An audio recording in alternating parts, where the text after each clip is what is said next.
I'd start out the front this time. These are my tamarillo trees. I call them my tammies. They're a bit beaten and battered, but otherwise they're doing okay. I pruned them, chopped the top off a couple of months back, and they just sprouted from the little elbows here, sprouted out. I did them a bit late just because I didn't really know much about tamarillo trees. So you're supposed to cut them when they're about 1 meter tall, and then they will sort of branch out like this. So this one's a bit shorter, this one's just a lot taller, so it's going to be really bushy up the top now. They did have a lot of aphids when they first got to about this height, and caterpillars, and they did have sun scald. That's what all of these holes are here. It's a lot cooler now because it's in June, so the aphids are all mostly gone. They've lessened. Anyway, I got rid of all the aphids on here. I tried using neem oil. I used neem oil a few times and it kind of helped. It did help, but there was a lot of them, mostly on the red tamarillo, which was interesting. Not so much on my orange tamarillo. So I used neem oil, sprayed it on the top and the underside, and I think it stops them from being able to attach. I'm not sure, I'll have to check that, but it killed a lot of them, but there was heaps and they just kept reproducing and eating. But from one thing I found online, that you can spray the aphids off with water. So I laugh because I actually lost a couple of the leaves from this because my water was too strong and it blew the leaves off. It snapped them off, but they're still fine. They've still got heaps left.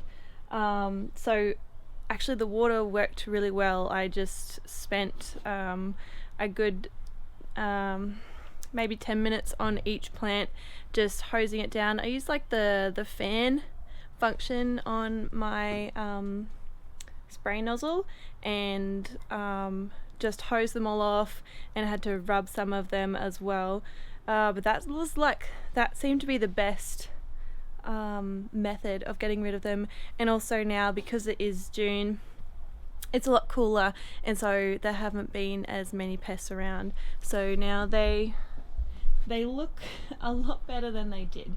Once it gets bigger, these leaves aren't going to get any better because they've already been attacked, so they're just going to stay like this. But see, all of this is beautiful. This one's been a little bit nibbled, but this growth up here is looking really nice. I still have to keep an eye out. I suspect that when it gets warmer again, they might get hit again, so I'm just going to keep an eye on that when it gets back around to next spring. But let's go around to the back garden. Got Mandy here. Nothing yet, but looks nice and green. Here is Figgy, all leafless. I still need to prune off these lower branches just so it's got better structure for next season, and I'll keep these ones. I still want to repot that so it's straighter. Just haven't got around to that yet. And here is Mulberry. A lot of the berries fell off just this morning, which was really annoying because I wanted to show you how many there were left on there. I think something knocked it and a whole bunch of them just fell down to the ground. Here are my little tomatoes that I've got growing that I'm planning on trying to overwinter them, so that then when it starts getting warmer again I can plant them out. And these are varieties that I bought from America, and I don't think you can actually get them back over here anymore. Because they've started having issues with something called the tomato mosaic virus. So I'll have to see. So I'm trying to baby these ones as much as possible because I really like the varieties. I want to see if I can get them to grow well in the beds to actually then get some fruit, because I've heard a lot of good things about it, and then I'll be able to save the seeds to keep growing here as well. So this variety over here, this is climbing triple crop, And these ones over here, these are Dr. Witchy's yellow tomato. So I'm really excited about those ones. Over here, I've got the dwarf peas. They're only supposed to grow little, but they are supposed to get about 40 to 50 centimeters tall, except see how they are clinging onto one another. I did plant a few together, so they would actually stretch up taller if I had probably helped them along instead of just letting them grab onto one another. And behind here is the milkmaid nasturtium. It's supposed to be a climbing one, so it's doing okay. Just letting that go. I'm hoping that it will keep growing well and climb up this trellis and give us some flowers. And then in here, got some peas.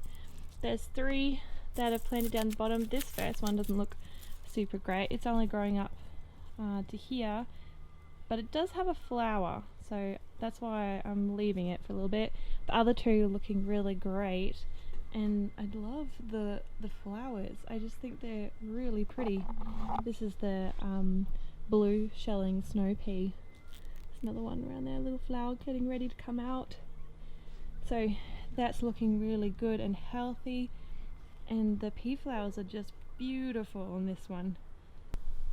And my hot little greenhouse there, that's a tomato tomato. I took a cutting from one of the tomatoes I had growing in the garden, and so I've been keeping it in here. So I'm going to try and overwinter it, so that then it'll have a great head start for when we start heading back into spring again, if I can keep it alive that long, so we can get some tomatoes while some of the others are still small. So it's currently about 32 degrees in there, which is pretty good. Yeah, so that's kind of a little bit of an experiment. It'll be great if that works out. Also, if you know what those are, then you'll probably like hanging out with my husband. Back in the beds here, so they're the blue shelling snow peas. These are the beetroot. I haven't started harvesting any of my beetroot yet. You can see them in there. I've sown them in bunches. There's a bunch there, and the smallest ones over there. They're like a red spring onion.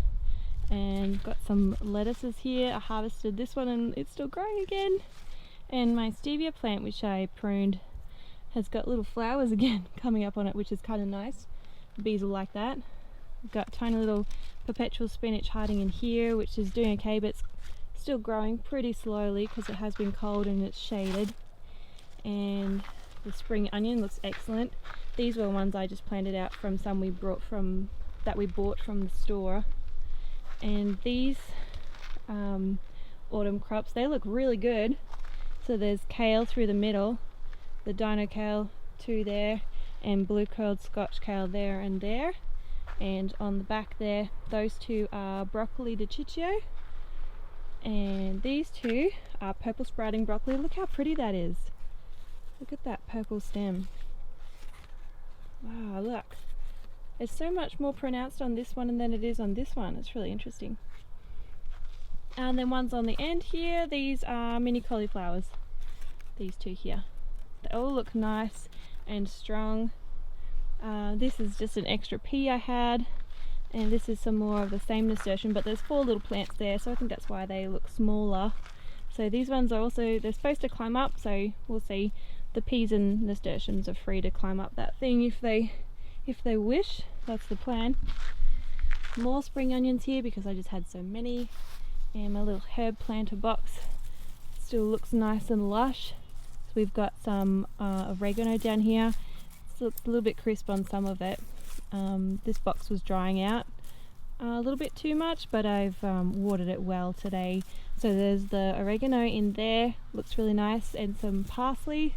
The coriander there, that kind of coriander, that is confetti coriander. I was having a look at the confetti coriander this morning and just nipping out some of the lower branches that were getting a little bit yuck and yellow from being down the bottom where it gets watered. And then I looked at my sleeve and I thought I had little coriander seeds or bits of plant on me. Turns out it's covered in aphids. So I took off a couple of branches that were crawling with aphids, and I'll just keep an eye on it. I mean, it doesn't matter too much. I actually put this herb planter down here so that it would deter the pests from the rest of the garden. So if they're attacking the coriander, I don't mind too much because it's already flowered, so I haven't been using it in cooking or anything just yet. So I don't mind too much as long as they go that way and not that way. In my second bed here, I've got some more magnificent peas.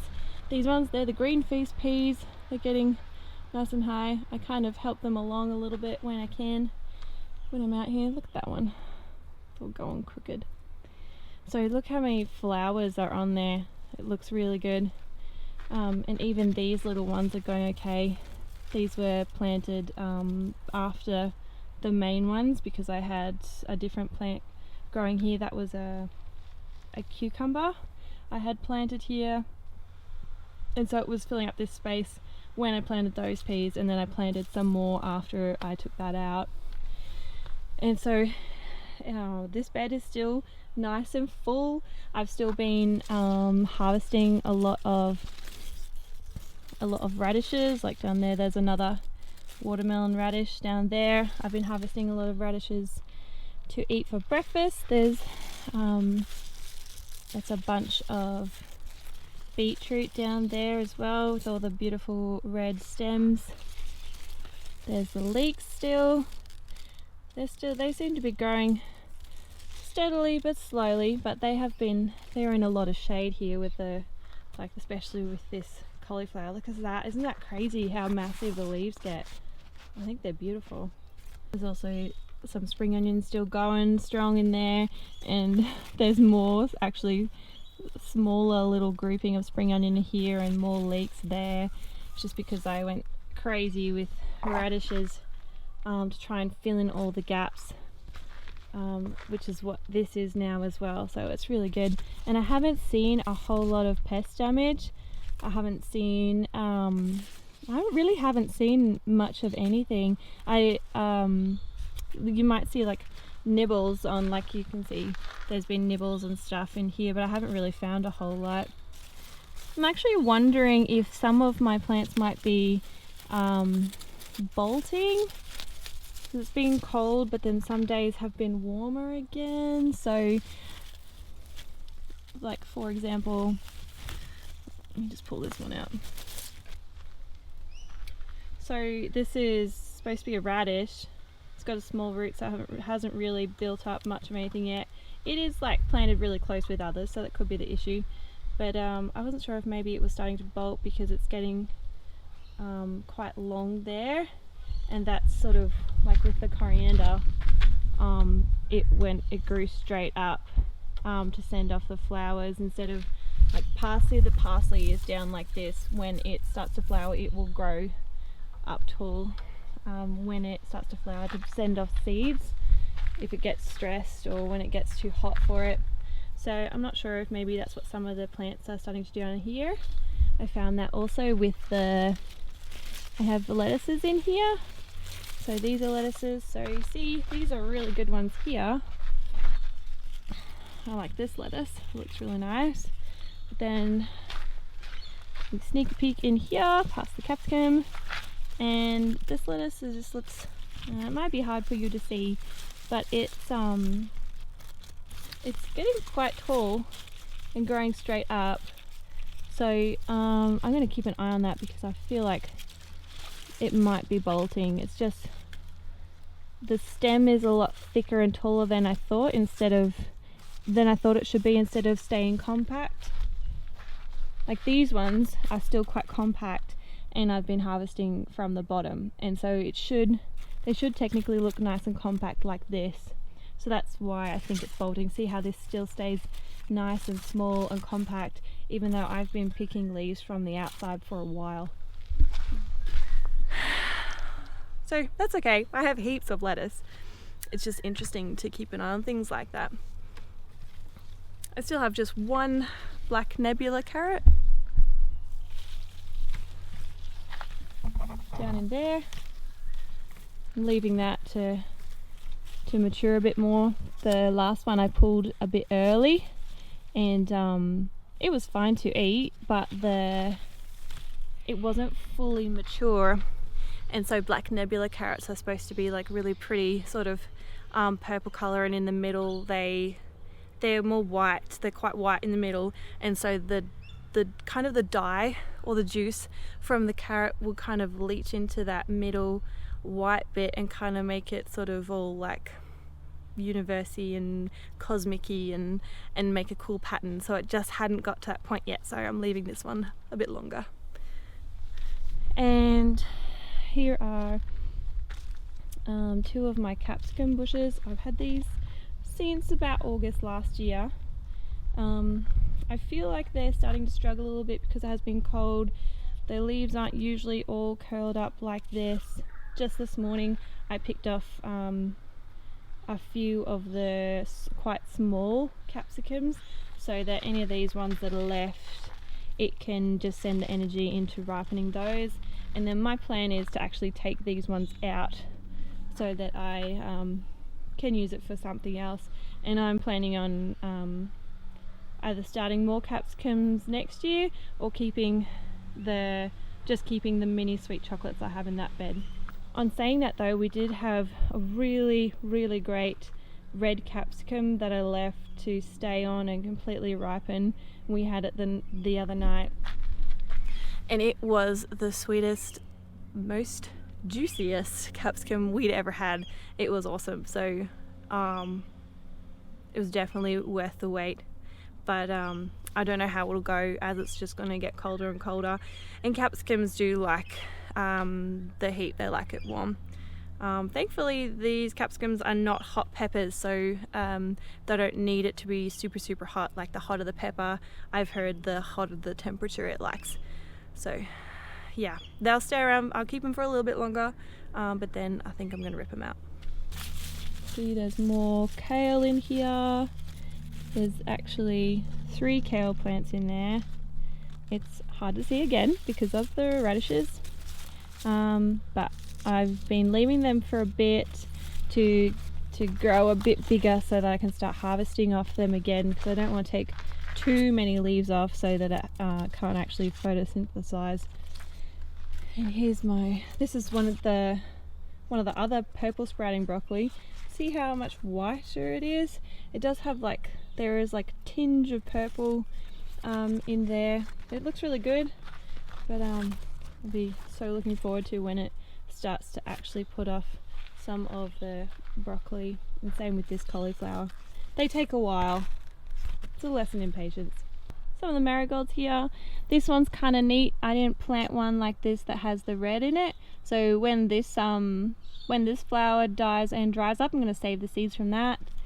And this one here is actually from seeds I saved from a marigold I saw when I was out walking once, so that's why I'm growing this one. It was just really interesting. It wasn't ruffly like these ones. It more just had like a single row of petals, and then a bunch of tiny petals right in the middle. So yeah, I'm pretty keen to see that in the garden. Here's my perpetual spinach, which I really like. I've been letting it get a bit more foliage too before I continue harvesting off that, because I really like it. Over here, the strawberries, they still got fruit coming up, but I think the ants or the birds keep getting to it before I do. It also doesn't look as happy as it did in summer, but that's alright. Might bounce back. I mean, look, there's still fruit in there. And these things in here, so I still think they're poppies because I sowed poppy seeds there, but it could be just because of it's very shaded there.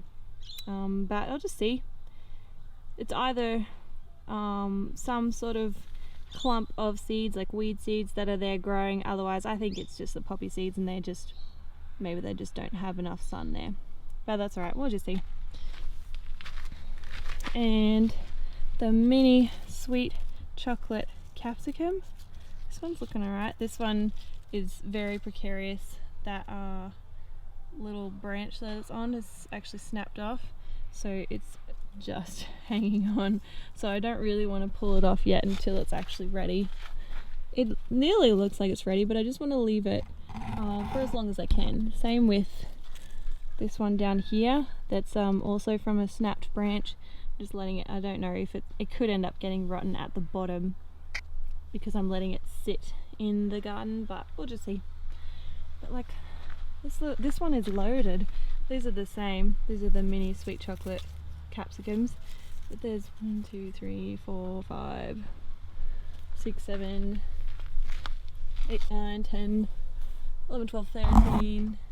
There's about 13 on this plant, which is pretty amazing. Definitely need to support your capsicums. We do get really windy days here, and that can make the branches snap. So just be aware of that. It's something I learnt from my other plants. I lost a full plant over here once. I did have a capsicum plant here, and it fully snapped on one of our windy days. These are probably the closest to being harvested. These are golden beetroots in there. And then there's some more beetroots behind them in clumps. Under there, they're all black nebula carrots, a lot smaller. Once these cabbages are finished and I've harvested them, the carrots are going to do a lot better because they'll have a lot more sun exposure. It's been great having them under the cabbages at the end of summer and into autumn because it can still be quite warm here, but yeah, it'll be really good for them. Once I can finally get the cabbages out and eat them, then the carrots will really take off. That middle one, it's seeded. That's all the flowers of it there. So it's not doing really anything, it's just helping to feed the bees. And you can see there's that's another flowering stem that's come off of it. But this one here is fine as well. This one is the biggest though. It's definitely the biggest one. And in here there's some carrots, the Kuroda carrots, just your a more basic orange carrot. This is some comfrey, which I don't know a whole lot about, but I know it's supposed to be good for your soil. I think it helps fix nitrogen back in, but I don't know a whole lot about it, but at least it's looking good. And this here is another cabbage, like these ones. And it's been slow growing, again I think because it's still in a lot of shade. So we'll see how that goes. I don't know if I'll actually get a head off of this one, because by the time the other cabbages are ready, it might be getting too warm for this one, so then it might just send up flower heads like the other. But I mean, that might be fine because it does bring in pollinators, some of the native bees and honeybees into the garden. This poor row of spinach, they are not doing great. I think they're getting like these ones. There is some damage of some sort to these, and they're not growing very well. Same with this one. This is a perpetual spinach and it's nearly all gone. I don't think I'll try and plant anything in there to replace them as yet. To plant anything that would be good for cold weather, it probably won't have enough time to get established before it starts getting warm again. And it's still a bit too cold to plant anything for summer. So I think I'll just leave it here. I think I'll even just leave them as they are so that pests are drawn to those ones and not to other things, rather than just taking it straight out. Down here is my row of leeks. I've started mounding them up with a bit more compost. Bleach the stems, so you, as they grow you just sort of pile more and more up just to see how the stems sort of split off into their leaves. You just sort of mount it up to there and just keep doing that as they grow, and that's how you will get that white bit that you want for cooking with the leeks. And the beautiful peas along here, the sugar snap peas, so they're starting to look really good. There's a bunch on these plants as well. So I got rid of the tomato that was growing here. You can hear the parrots. Parrots were eating all of my green tomatoes, my green unripe tomatoes that I had on the tomato plant that was growing here. That was one of the big reasons actually why I took it out. Aside from the fact that now I've got peas growing there. I cut it off at the bottom and covered up where it is in the ground so that it's not still sucking up nutrients, so just the peas can grab whatever they need. So they're looking pretty good. Most of the peas are up to this height. The green feast are nearly up to this one. So I'm really excited to see them completely covering up this trellis. It'll look really nice and green and lush. And the garlic, still pushing on. I probably need to do a bit more research on this because I've never grown garlic before, and I mean it looks okay, but it's hard because you can't see what's going on underneath with the development of the bulbs. So I've still got 5 pots of the garlic all along there. They've still got this sort of purpley yellow tinge, but all the newer leaves generally all look pretty good and healthy, so we'll see. Some of my basil, amazingly, is still going okay. Doesn't look super great. It's trying to flower, but we have had cool nights. A lot of it's died back, but that's fine. I'll plant some more in summer and it will love that. And the little carrots in here are looking okay. It's just that some of them, whoops, I only meant to pull the leaves off. I pulled out the carrot. Poor little carrot. Oh my gosh, it tastes really good. It tastes really good. It's a very carroty flavour, but it's sweet too. There's a lot in this bed anyway, so I'll probably have to harvest them and thin them out, have a little snack. So the garden's looking great still in June. I'm really excited to eat some more of the peas, eat some more of the kale, radishes. It's been doing really good. Learning lots of things to do differently next time. But this is my first winter autumn garden, and so far I'm pretty pleased with what it's looking like.